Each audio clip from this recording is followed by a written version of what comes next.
سب کتاب لیا جائے تو ہماری ساتھ نرمی کا رویہ ہو، جیسے کہ ایک دعا نبی کریم صلی اللہ علیہ وسلم کی تعلیم کیا گیا ہے کہ میں نے رسول اللہ صلی اللہ علیہ وسلم کو نمازوں میں یہ دعا کرتے سنا ہے: نماز کی حساب یسیر ہے، اللہ مجھ سے آسان مجالسین نماز پوچھوں تو میں نے پوچھا آسان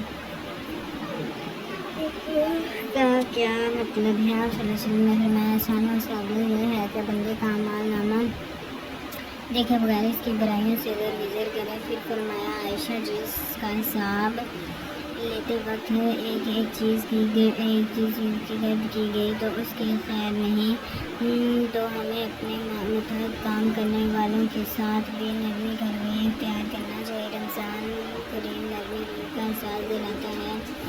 رمضان کریم میں اگر یہ تاجر کو اللہ کا خوف نہ ہو تو وہ روزہ مرہ کے استعمال کی اشیاء کے مانگ کو دیکھ کر قیمت میں اضافہ کر دیتا ہے، لیکن اگر وہ عقل سے کام لے اور قیمت میں اضافہ کرے تو صارفین میں اس کے مال کی مانگ زیادہ ہوگی اور وہ دگنی چار کی مقدار میں اپنا مال فروخت کر کے زیادہ نفع کما سکتا ہے۔ تعالیٰ کے دوران رمضان کے دور میں حکومت اور معاشرے کا باشندہ فراغری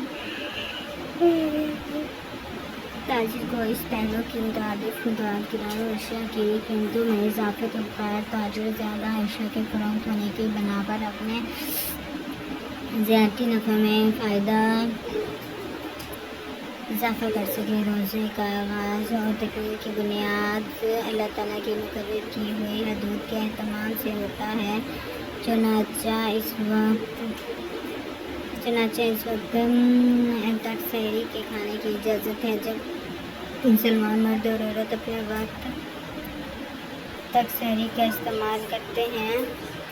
اس طرح جس وقت افطاری کرنے کی اجازت ہے اس وقت افطاری کی جاتی ہے، گویا یہ اللہ کی مقرر کی ہوئی حدود کی پابندی اور ان پر شدت سے عمل کرنے کی تربیت ہے۔ یہی وہ اصول ہے جو رمضان کے دوران زیادہ تاجر کو سکھایا ہے کہ وہ کس حد تک نفع کما سکتا ہے۔ اللہ نے تجارت کو حلال اس لیے کیا ہے کہ اس سے کاروبار میں برکت ہوتی ہے، مال میں اضافہ ہوتا ہے، لیکن یہ اضافہ کسی نوعیت کا ہو یا دوسروں کے حقوق کے اصول کا استحاط کر کے ایک اخلاقی ضابط میں رہتے ہوئے نفع کماتا ہے۔ گاہ کا مطلوبہ معیار کا مال میں ملی اور ایک غیر ضروری مالی بوجھ بھی نہ پڑے۔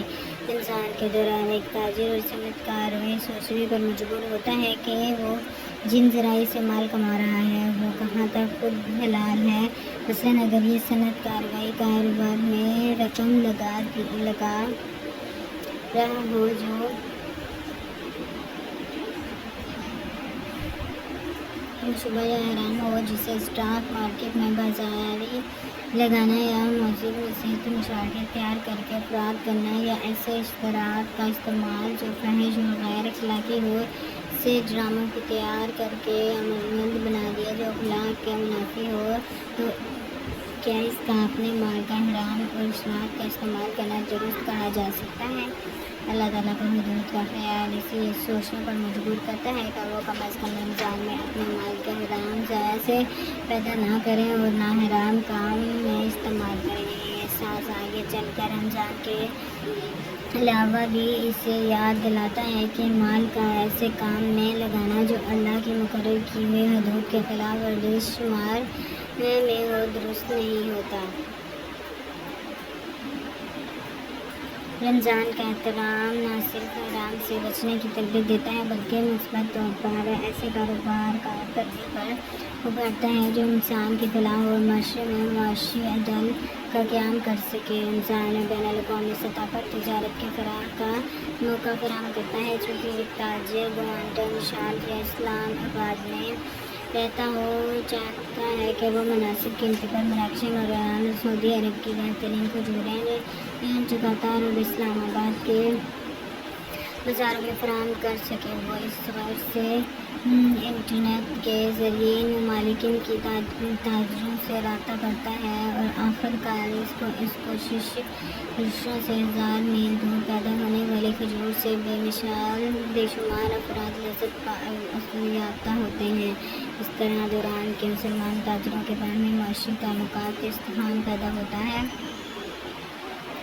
رمضان کریم میں قرآن کریم کی سیاست کے اپنے معتدل سماعت اور موقع پر غور کرنے سے ایک تاجر کو یہ احساس ہوتا ہے کہ اسے اپنے مال کے قواعد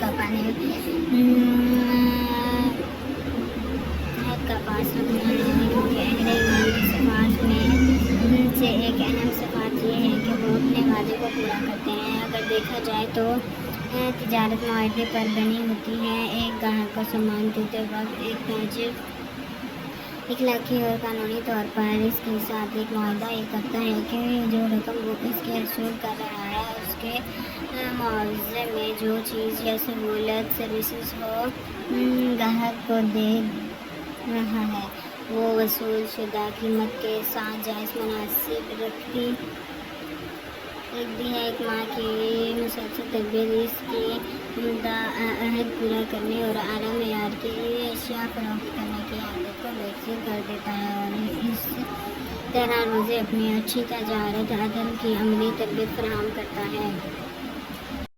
روزے کے مشہور ہونے پر اثرات والا یا مسلم کے عالمی مذہب روایات میں روح اور نفس کے تزکیہ کا ایک اہم ذریعہ سمجھا جاتا ہے، جبکہ معاشی سرگرمیوں کو خصوصاً ایک عمل طور پر کیا جاتا ہے۔ اس تناظر میں روزے کے معاشی زندگی پر اثرات بظاہر ایک متعدد عنوان معلوم ہوتا ہے، لیکن اگر غور کیا جائے تو اسلام کی بنیادیت اور افرادیت اس بات کا مطالبہ کرتی ہے روحانی اور مذہبی سرگرمیوں میں نہ کوئی تقاضا ہو نہ رسمی تعلیمی تقسیم۔ رمضان دراصل تذکرہ کا مہینہ اور مال کے تذکرہ کے بغیر اس ماہ کا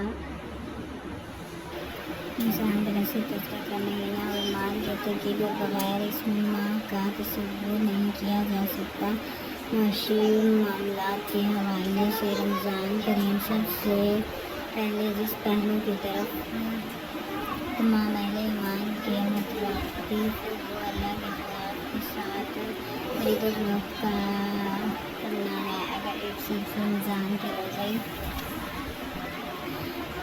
رکھ رہا ہو لیکن ناپ توڑ میں کمی اور نہ کاروبار مال کی امداد مال کر بیچ رہا ہو تو اس سے روزہ کوئی فائدہ نہیں پہنچا سکتا۔ حدیث میں ہوتا ہے سلمان رضی اللہ تعالیٰ عنہ سے روایت ہے کہ نبی کریم صلی اللہ علیہ وسلم فرماتے ہیں قیامت کے دن اللہ کی دولت سے آدمی ہٹ نہیں سکتا جب تک اس سے 5 باتوں کے بارے میں حساب نہیں دیا جائے گا۔ اس سے پوچھا جائے گا کہ عمر کا مشاغل میں گزاری، دین کا علم حاصل کیا تو اس پر کہاں تک عمل کیا، مال کہاں سے کمایا، مال کہاں خرچ کیا، جسم کو کس کام میں گھلایا۔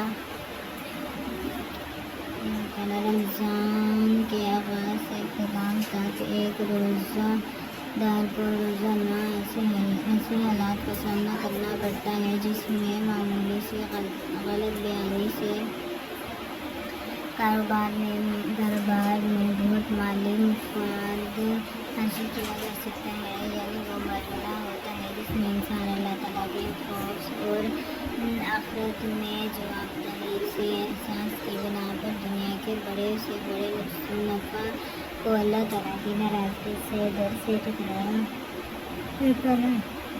رمضان ایسی فضا پیدا کرتا ہے ایک شخص حلال کمائی کی لذت سے آشنا ہو اور حرام کی ہلاکت سے اپنے آپ کو بچا سکے۔ ایک حدیث میں صائمان کو اس طرح متوجہ کیا گیا ہے کہ رمضان کے دوران وہ جائزہ لے کر دیکھے کہ وہ اس مہینے کے دوران اپنے ملازمین پر کام کے بوجھ کو کتنا ہلکا کر سکتا ہے۔ گویا اس ماہ میں اپنے متحد افراد کے ساتھ حسن سلوک اور ان پر سے کام کے بوجھ میں کمی ایک پیغام دیتی ہے کہ زیادہ سے زیادہ مال پیدا کرنے۔ بات یہ ہو رہی تھی کہ ابن کام کی سندھ امداد صرف انسانی حقائق کی تحفظ کے لیے ایک عملی اقدام تھا۔ اس عرض سے عراق کے مسلمان گورنر جارج بن یوسف نے ابن اسلام کو مسلمان اور بچوں کے حق کے تحفظ کے لیے سندھ بھیجا، جنہوں نے راجہ طاہر کے حکم سے قیدی بنا لیا گیا تھا۔ یہ حقوق انسان کی وزارت کہ انسانیت کے دور جدید میں پہلا عسکری اقدام تھا۔ ابن قاسم نے جو عالمی روایات 2,000 سال قبل قائم کی، اس معاشرے سطح پر میں اقوام متحدہ کے بشر انسانی حقوق میں تسلیم کیا گیا۔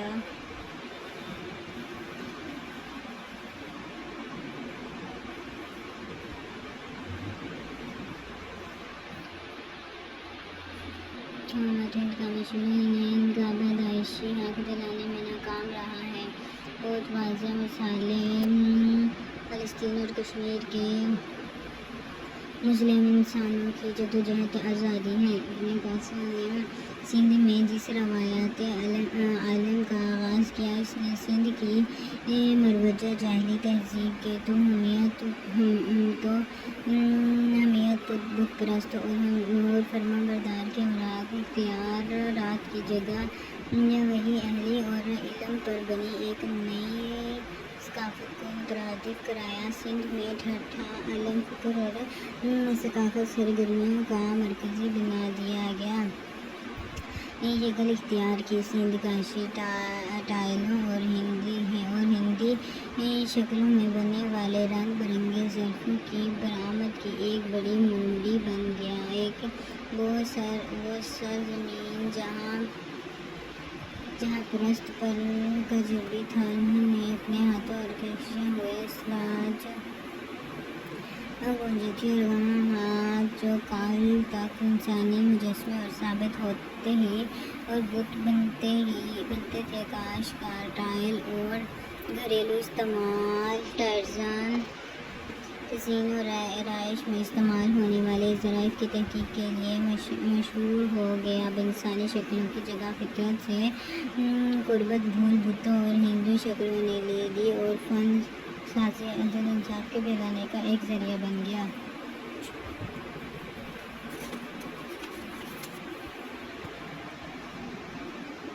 ابن قاسم نے یہاں آ کر حقائق انسانی کی بحالی کا ایک نیا باب تحصیل کیا، اور اس نے عادلانہ طرز حکومت کے نتیجے میں رضا کا روانہ طور پر سندھ کے عوام نے اسلام قبول کیا اور دین کے علم و برادری بن کر عالمی روایت قائم کی، جو آج تک اس خطے کے اندر موجود ہے۔ سندھ میں قدیم کتب خانوں کا کثرت سے پایا جانا یہ ظاہر کرتا ہے کہ اسلامی ثقافت کے اس مرکز میں مظلوم میں تعلیمی اور عملی ذوق کا معیار بہت بلند تھا۔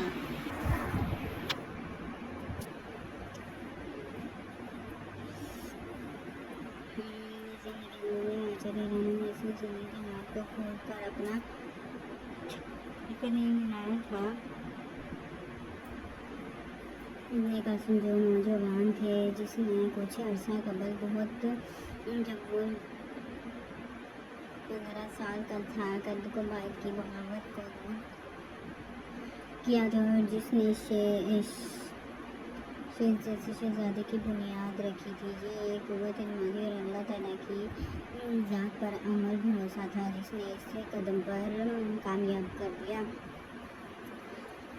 کم عمری میں نہ صرف خطے میں اسلام کو پھیلانے کی کوشش کی، بلکہ ایسے نظام قائم کیا جس نے اس وقت کی آبادیوں کی حقائق انسانی دی گئی، جس کے ساتھ مذہب اور روایت کا اظہار کیا گیا، اور انہیں پوری مذہب اور ثقافت آزادی دی گئی، اور اپنے رسول پر بغیر کسی گواہ کے عمل پیرا رہ سکیں۔ قوموں کی تاریخ میں ان کی وراثت اور ان کی روایات میں بعض ایسے اہم دن اور اوقات ہوتے ہیں جو نشان روا اور سنگ میل کی حیثیت رکھتے ہیں، جن پر اگر غور کیا جائے تو نہ صرف ماضی کے نقش و باز مستقبل کے اہداف بھی روشن ہو جاتے ہیں۔ یوم باب اسلام کی اہمیت نہ صرف برصغیر پاکستان کے بسنے والے افراد کے لیے بلکہ پوری دنیا کے مسلمانوں کے لیے غیر معمولی ہے۔ یہ دن اس لحاظ سے اہمیت رکھتا ہے کہ ابن قاسم کے قدموں کا اس خط میں اسلام کی دعوت کو لے کر آنا نہ صرف سندھ بلکہ صدیوں بعد دنیا کے نقشے پر اسلام کے نام پر ایک مملکت خودآزاد اسلامی جمہوریہ پاکستان کے قیام کا پیش خیمہ ثابت ہوا۔ 10 رمضان المبارک 93 ہجری کو اول اور ہجری کے مقام پر راجہ دیرات کا شخصیت کھانا اور ابن قاسم کا خطامند ہونا ایک انفرادی عمل نہیں تھا بلکہ امت مسلمہ کی تاریخ میں ایک نئے باب کا آغاز تھا۔ ابن قاسم نے اس خطے میں اسلام کے جو بیج بوئے، اس سے آخرکار شجر طیبہ کی شکل میں ایک نئی مملکت کا اظہار ہوا۔ ابن قاسم نے سندھ سے ملتان اور بعض روایات میں کشمیر تک اسلامی دعوت کو پہنچایا۔ اس طرح شمالی سے آنے والے مسلم فرمانبردار اور ضمنی تہذیب و ثقافت شاہ ولی اللہ دہلوی جیسے کو اہل ستاق الدین کا موقع فراہم کیا۔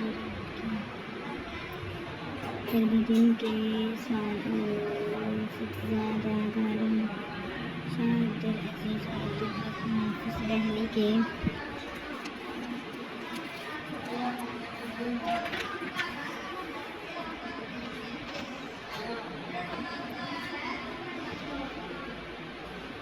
شاہ صاحب کی قرآنی فکر کو آگے بڑھانے میں امداد دی۔ نتیجتاً شاہ صاحب کے جانشینوں میں شاہ اسماعیل شاہ جیسے افراد کا ظہور ہوا۔ اگر غور کیا جائے تو اس واقعے کے غیر معمولی گہرے ثقافتی، تاریخی اور عملی اثرات نہ صرف اہلیان پاکستان قبلہ موصوف وسیع جنوبی مشرقی ایشیا اور یورپ اور امریکہ تک پہنچے اور اس خطے سے ایسے اہل فکر ابھرے جن کی فکر میں مغرب و مشرق پر گہرے نقشے چھوڑے دور جانے کی ضرورت نہیں۔ صرف 20ویں صدی میں خطے نے عالم اسلام اور دنیا کو علامہ اقبال، علامہ اردو اور دیگر رہنماؤں، حضرت حسین ندوی جیسی شخصیات دی۔ یہ واقعہ اس لحاظ سے بھی اہمیت رکھتا ہے کہ یہ اہم یاد دلاتا ہے کہ رمضان ہی وہ مہینہ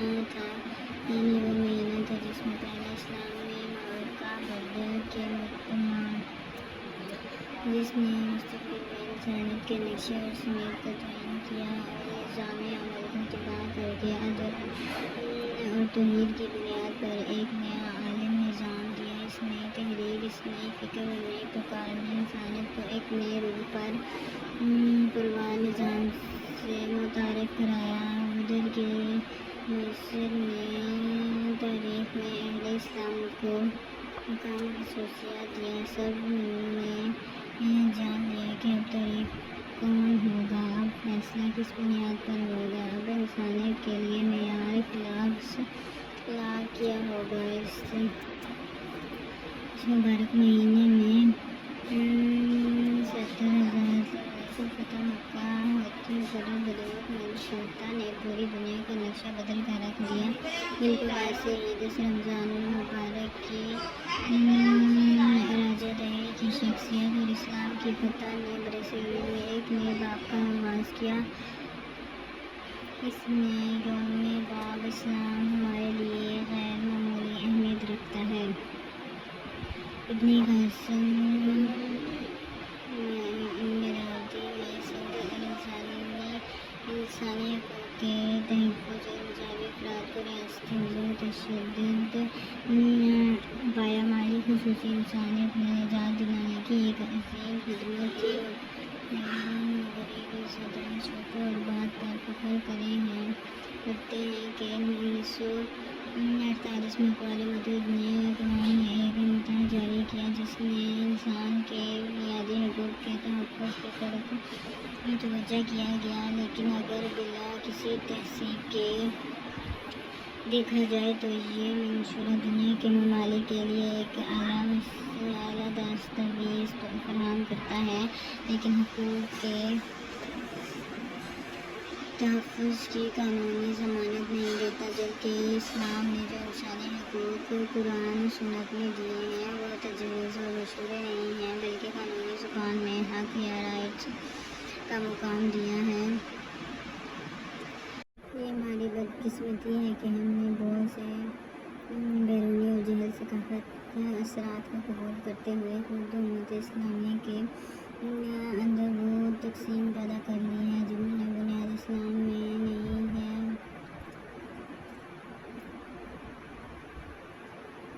بلکہ یہاں لایا ہوا پیغام کے بالکل یہ ہے۔ آج صورتحال یہ ہے کہ ہم اپنے آپ کو مختلف ذاتوں کے لحاظ سے، زبانوں کے لحاظ سے، نسلوں کے لحاظ سے، برداروں کے لحاظ سے، علاقوں کے لحاظ سے تقسیم کرتے ہیں اور بڑے فخر سے یہ بات کہتے ہیں کہ ہمارے ہاں شادی صرف ہماری ذات میں ہوتی ہے۔ ابن قاسم نے بابل اسلام کے ذریعے جس روایات کو یہاں پر قائم کیا وہ روایات وہی تھی جس کو مدینہ منورہ اور مکہ مکرمہ میں رسول اللہ صلی اللہ علیہ وسلم نے دین اسلام کے بنیادی اصولوں کی روشنی میں ہمیں سمجھایا تھا۔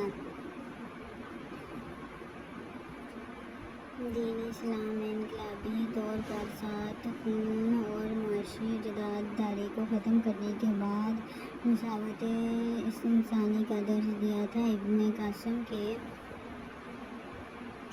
دور میں کوئی تفریق نہ ذات کی بنیاد پر کی گئی، نہ زبان کی بنیاد پر کی گئی، نہ نسل کی بنیاد پر کی گئی، نہ پیسے کی بنیاد پر کی گئی، نہ تمام تفریقات کو دور کرتے ہوئے ایک ایسے معاشرے کی بنیاد رکھ دی گئی جو اسلام کے عالمگیر عادلانہ اصولوں کا نمایاں ہو۔ یوم باب الاسلام کی اہمیت اسی بنا پر ہے کہ اس تاریخی واقعے نے سندھ کے نسلوں انسانوں اندر راہ روایات سے آزاد کر دیا۔ یہ دن ہمیں یاد دلاتا ہے کہ سندھ میں ہماری تہذیبی اور ثقافتی جڑیں کسی سرزمین میں محفوظ ہیں۔ سندھ میں باب الاسلام کی مثال ایسی ہی ہے جیسے مصر میں عمر بن عاص کی فتح اثر کے بعد وہاں یہ تاریخ کا ایک روشن اور دور شروع ہوا اور ماضی کی تاریکیاں جن ہی حضرت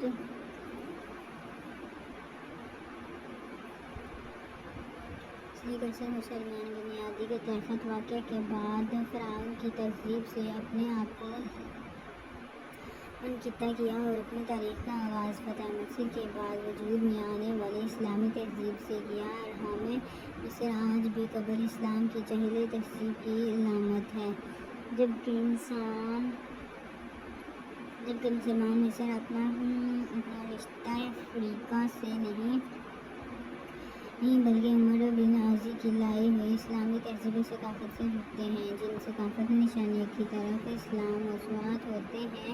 ورنہ ابو لہب کا مدرسہ ہے کہ نہ تو خاندان کی شوش لاش بلکہ وہ مساجد ہیں جو تاریخ کے حضور کے تعمیر ہوئے، جو کتب خانے پر مکتوب سے بھرے ہوئے ہیں، اور وہ تعمیرات جو اسلامی تہذیب کی نمائندہ ہیں، انہی کا نام اصلی تہذیب ہے۔ یہی صورت کی پہچان ہے۔ اہل فن آج بھی روایتی پیدائش کا اندازہ کا استعمال کرتے ہیں، کاغذوں پر بننے والے نقش قدیم مؤثر اثرات کی جگہ اسلامی ثقافت سے مبصر روایت کی نمائندگی کرتے ہیں۔ قرآن آیات اور ارشادات بھی کو کوئی روحانی اور خط مسائل میں تحریک کر کے دیکھنے والی تعریفی اصول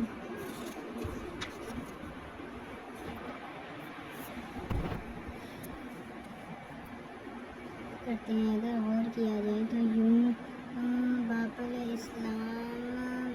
نسل، ایک نئی ثقافت، ایک نئی تہذیب، ایک نئے رجحان کے آغاز کی علامت ہے۔ یہ محض باہر سے آئے ہوئے ایک فرد کی فتح کی داستان نہیں ہے، کیونکہ یہ فتح جس بنا پر ہوئی وہ کوئی استحالی حملہ نہ تھا، بلکہ یہاں پر حقوق انسانی جس کو صدیوں سے پامال کیا گیا تھا، ان کی بحالی کے لیے ایک جرأت مندانہ حرکت پسند انسانی اقدامات تھا۔ یہ ایک لغزش کا اقدام تھا جس کے ذریعے ان افراد کو نہ صرف جبری قدیم کر دیے گئے تھے، بلکہ ان افراد کو جن کے دل دماغ کو غلام بنا دیا گیا تھا اور جن پر انسانی اور پتھر کے بتوں کو بطور حکومت حاکم مسلط کر دیا گیا تھا۔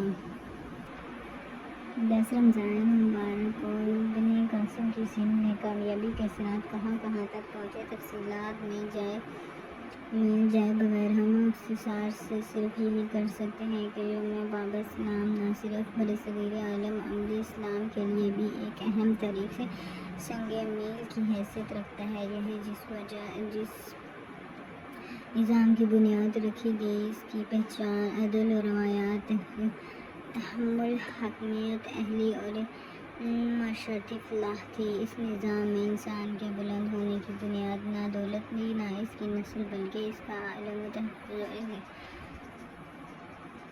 سندھ میں اشاعت اسلام کا بڑا سبک اور عادلانہ نظام تھا، جس کے ذریعے ایک اعلیٰ ذات کے فرد اور ایک کم معاشرتی مقام کے حامل شخص کو یکساں عدل کے تفویض کا موقع ملے۔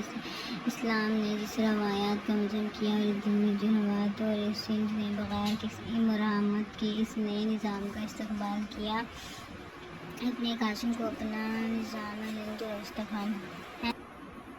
معاملات میں جو لوگ دین کی سربلندی کے لیے کوشاں ہیں، مسلم حکومت انہیں سخت ناپسند کرتے ہیں اور جیل اور تقریب ان کا نشانہ بناتی ہے۔ ایسی شکل میں تحریک آزادی کی ہے جو ایشیا وسط ایشیا اور افراد میں اپنے انسانی حقائق کے تحفظ کے لیے دنیا میں ٹوٹ گئی۔ بنِ قاسم کی ضرورت ہے جو اب سے لسانی قومیت، قبائل، بتوں اور اسلامی دشمن تصورات کی جگہ اس روایت کو تازہ کرے جو تقریباً 1000 سال قبل اس خطے کی پہچان بن گئی تھی۔ یہ دعا میاں بن ابی قاسم انسان سے اس روایت سے ابھرے گا۔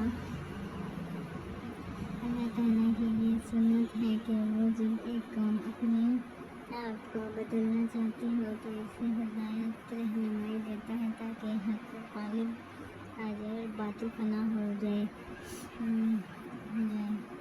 بے شک باطل فنا ہونے ہی کے لیے